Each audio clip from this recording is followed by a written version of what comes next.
Hello, I'm Dan Ratner, aka Hot Rod Time Machine, and it's time to get into some deep dive fantasy basketball strategy on Full Court Press.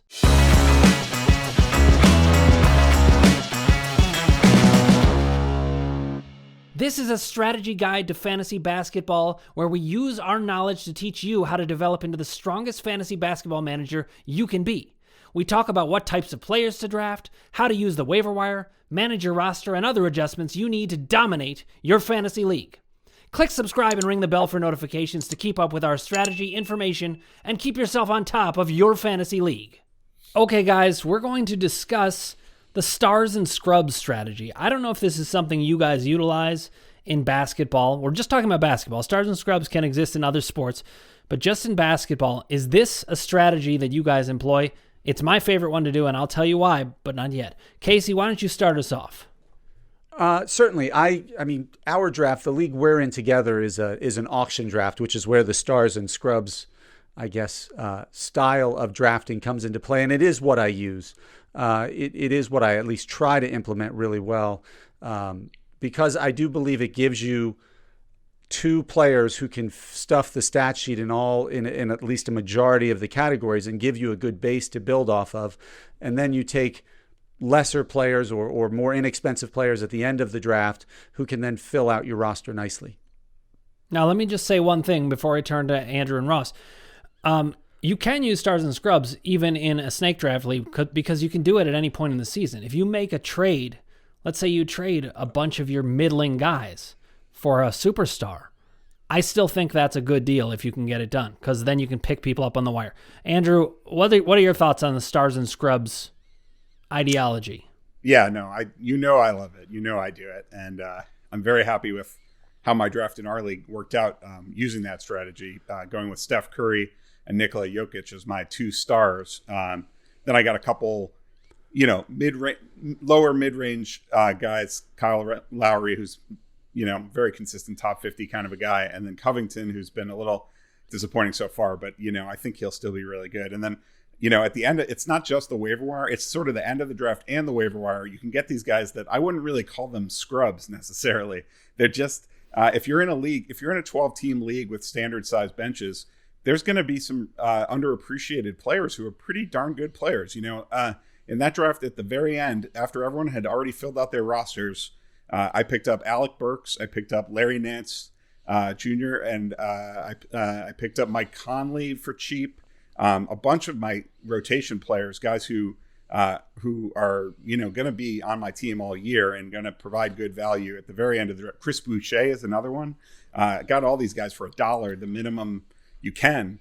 And then on the waiver wire, got Keldon Johnson. So I've already added a bunch of guys who I feel like are going to be good players for me all year. And that allowed me to go out and get those two stars. And, the NBA is a star-driven league more than the other sports. And having those star guys, the difference between them and just the good players is massive. So if you can get two of them, it's a huge advantage. Yeah, and I love your point too, because if you get those two stars and you do a good job bringing in the other players, they aren't scrubs. So you're actually not doing stars and scrubs. You're doing stars and better players versus somebody else who has middling guys and maybe some good players. Ross, is this making sense to you, or do you view it totally differently? No, I totally agree with you. I mean, I love having stars in my team. I have Durant, I have John Wall, I have Andre Drummond. I have some great guys on my team also. But the thing is this, the guys that play in smaller markets, I'm going to say it, Dan, don't get mad at me, like the Cleveland Cavaliers, these guys have great, Garland and Drummond, these guys have Sexton, these guys have great stats. They don't get no press.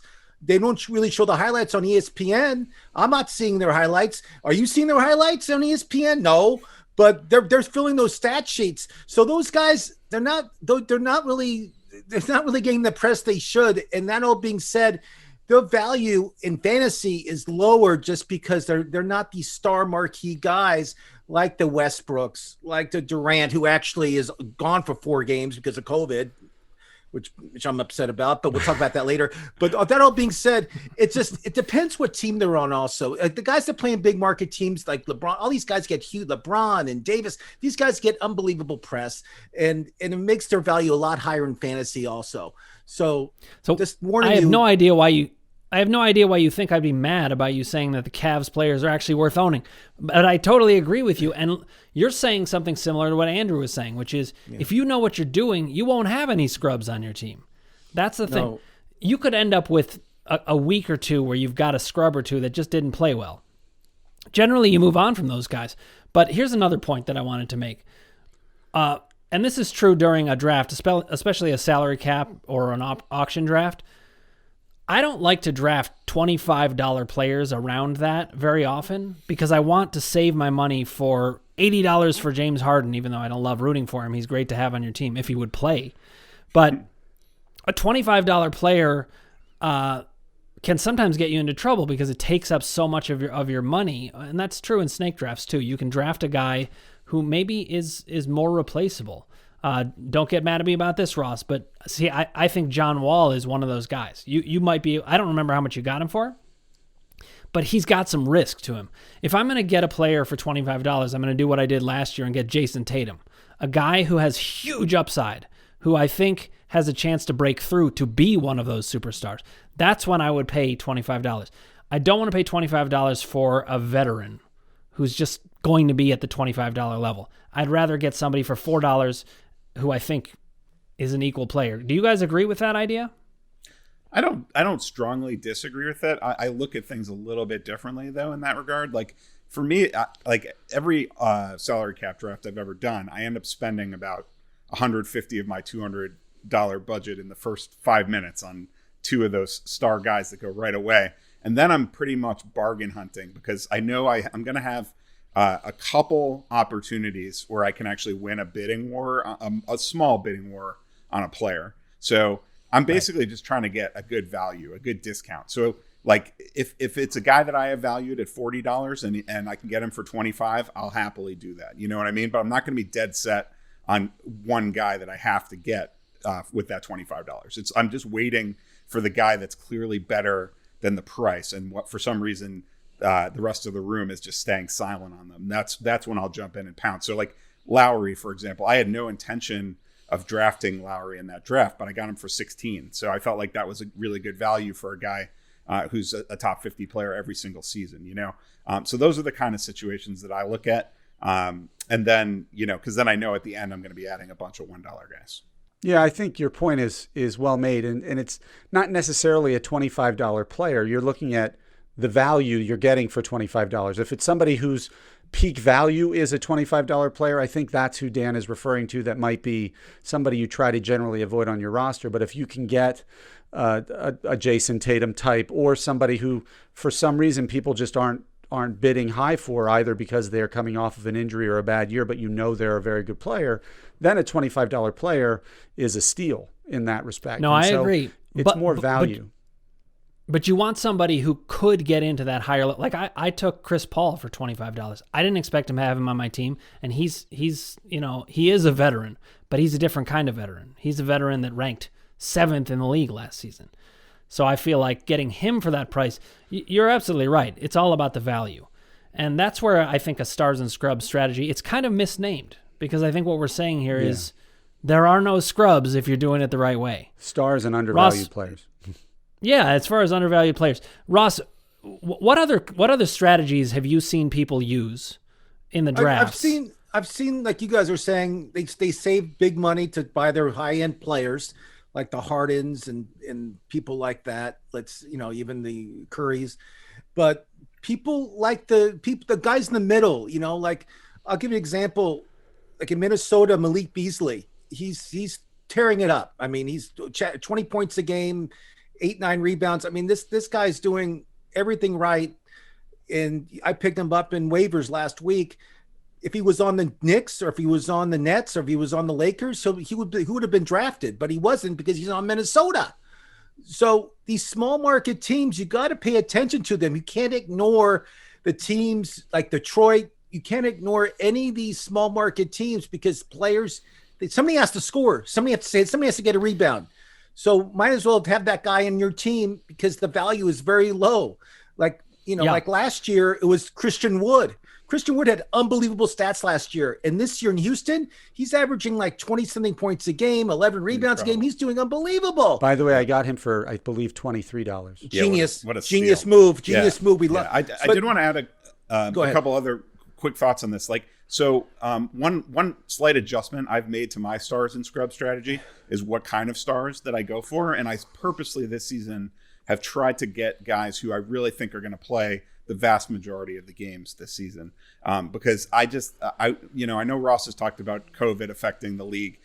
Even before COVID, I've just, I used to go all in for like Anthony Davis, and I would get frustrated because he'd end up sitting late in the spring, right when the fantasy playoffs are. Those are meaningless games oftentimes for real life NBA teams, but for fantasy teams, they mean everything. So that's just a complete killer to not have your stars right when you get to the fantasy playoffs. So I've been trying to find guys who A, are likely to not get hurt, and B, are likely to be on teams that are playing for something later in the season.